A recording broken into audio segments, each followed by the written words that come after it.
මේ වගේ වැස්ස දවස් වලට ක්‍රීම් ක්‍රැකර් වලින් රස කෑමක් හදමුද? එන්නකෝ. මම ගන්න මේ මංචි එකේ ක්‍රීම් ක්‍රැකර් එක. මේක තමයි ගෙදර තියෙන්නේ. ඔයගලන්ට පේනවා ඇති. පොඩ්ඩක් ඉතුරු වෙලා තියෙනවා මම ඒකෙන් හදන්නේ. ඔයගලන්ට ඒ වෙනුවට වෙන බ්‍රෑන්ඩ් එකකින් උනත් ගන්න පුළුවන්. ඒ ක්‍රීම් ක්‍රැකර් නැති වුණත් පැණි රස නැති පොඩක් ෆ්ලේවර් එකක් අඩු බිස්කට් එකක් ගන්න. අවශ්‍ය ප්‍රමාණයට බිස්කට් ගන්න. මම ගන්නේ දෙන්නෙක්ට වගේ ඇති වෙන ප්‍රමාණයට. දැන් අපි මේවා කෑලි වලට කඩා ගමු. ගොඩාක් පොඩි කෑලි වලට කඩා ගන්න එපා. සාමාන්‍ය කෑලි වලට කඩා ගන්න. මේ බිස්කට් එක ක්‍රන්චි හින්දා මේක ඉක්මනට කැඩෙන්න බලනවා. ඒ නිසා සාමාන්‍ය කෑලි වලට කඩා ගන්න.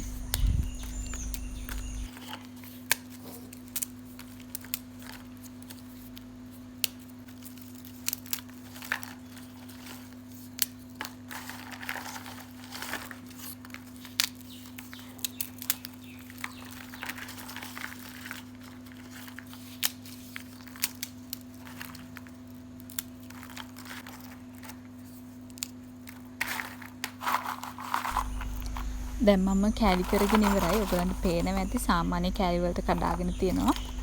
ඒ වගේම සමහරව කුඩු වෙලක් තියෙනවා. ඔයගොල්ලෝ ගොඩාක් කුඩු කරගන්න නැතුව සාමාන්‍ය ප්‍රමාණයට කඩා ගන්න. අපි එහෙනම් දැන් බලමු අවශ්‍ය කරන අනිත් අමුද්‍රව්‍ය මොනවාද කියලා. අපි ගත්ත බිස්කට් ටික තියෙනවා. ඊට පස්සේ මෙතන තියෙනවා ගාලික් ජින්ජර් පොඩියට චොප් කරලා, ලුණු ගෙඩියක් අරන් තියෙනවා, අමු මිරිස් කරල් දෙකක්, තක්කාලි ගෙඩියක්, කැරට් ඩලයක් සහ කරපිංච කොළ ටිකක් පොඩියට චොප් කරගෙන අරගෙන තියෙනවා. ඊට පස්සේ අවශ්‍ය කුළු බඩු ටික තියෙනවා සහ තව බිත්තරයක් මම මේකට ගන්නවා. ඕගොල්ලන්ට බිත්තර වෙනුවට ඕගොල්ලෝ කැමති වෙන දෙයක් එකතු කරගන්න පුළුවන්. අවශ්‍ය ප්‍රමාණයේ භාජනයක් ලිපේ තියාගෙන ඒකට තෙල් මේස හැඳි දෙකක් විතර දාගන්න. ඊට පස්සේ තෙල් ටික රත් වීගෙන එනකොට මුලින්ම අපි අර කපාගත්ත ඉඟුරු සුදුලුණු මිශ්‍රණය ඒකට එකතු කරන්න.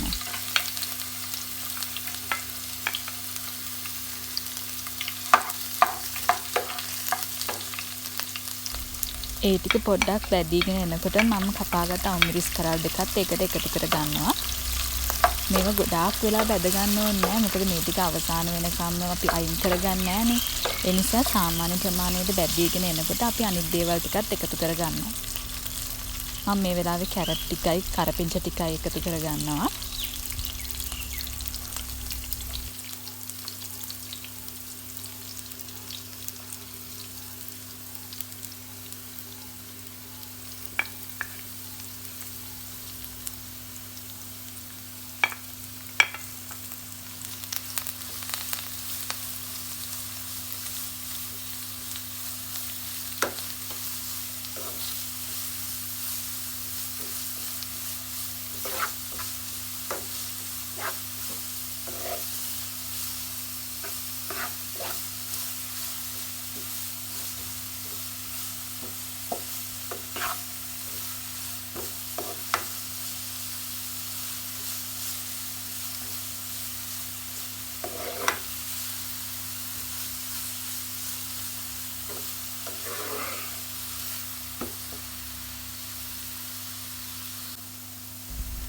දැන් කැරට් ටික සාමාන්‍ය ප්‍රමාණයට තැම්බිලා තියෙන්නේ.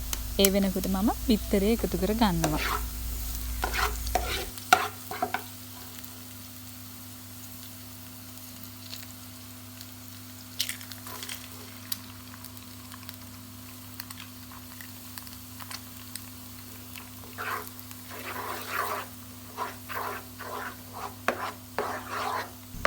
බිත්තරේ එකතු කරලා මං ඒ වෙලාවේ තමයි අපේ කුළු බඩු ටික එකතු කරගන්නේ.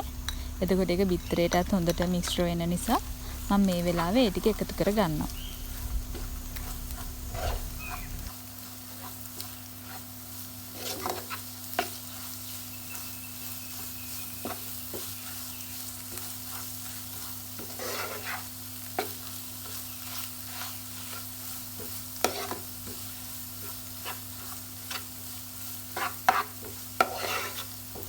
බිත්තරේ මේ විදිහට හොඳට ස්ක්‍රැම්බල් කරගෙන ඊට පස්සේ මම කපාගත්ත ලුණු වලින් පොඩි ප්‍රමාණයක් ඉතුරු කරගෙන ඉතුරු ටික මේකට දානවා.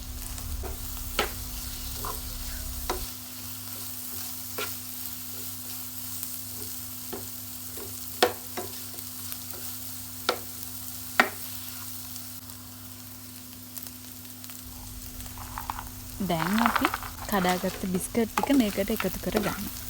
මේ ටික එකතු කරගෙන හොඳට මිශ්‍ර කරගන්න.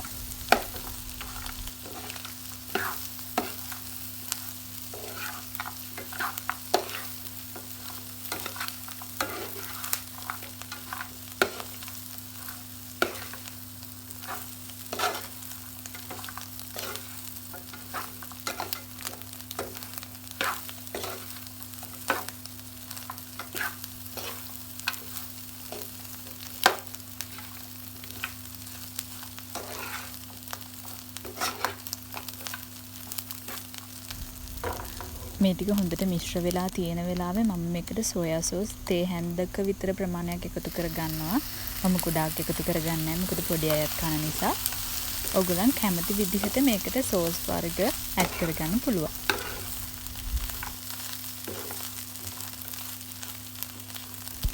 මේ වෙලාවේ මම එකතු කරගන්නවා තක්කාලි ටිකයි ඉතුරු ලුණු කෑලි ටිකයි. මේ ටික දැන් ගොඩාක් වෙලා තැම්බෙන්න ඕනේ නැහැ. සාමාන්‍ය ප්‍රමාණයට තැම්බෙන්න ඕනි නිසා තව පොඩ්ඩ වෙලාවක් රත් කරගන්නවා.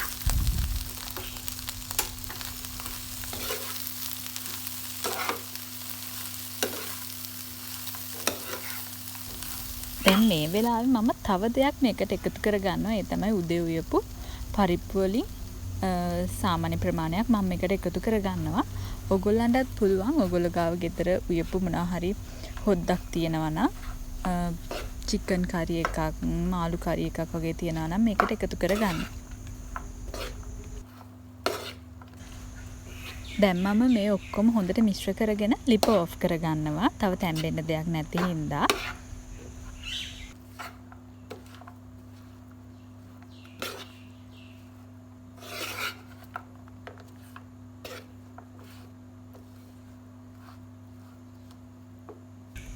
ලිප ඔෆ් කරගත්තට පස්සේ තමයි මම දිග අතර කපාගත්ත ලීක්ස් කොළ මේකට එකතු කරගන්නේ.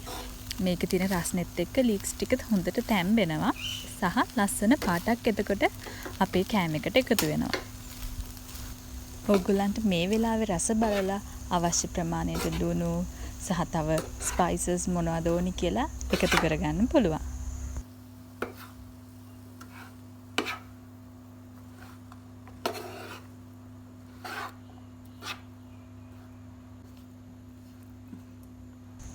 ඔයගොල්ලන්ට පේනවා ඇති මේක දැන් හරීම ලස්සනට තියෙනවා. ඒ වගේම මේ වෙලාවේ හරීම සුවඳයි.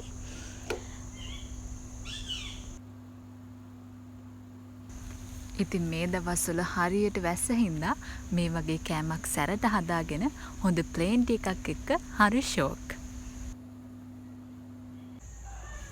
එහෙනම් අදට වීඩියෝ එක ඉවරයි. අපි ලබන සතියේත් අලුත් රෙසිපි එකකින් හමු වෙමු.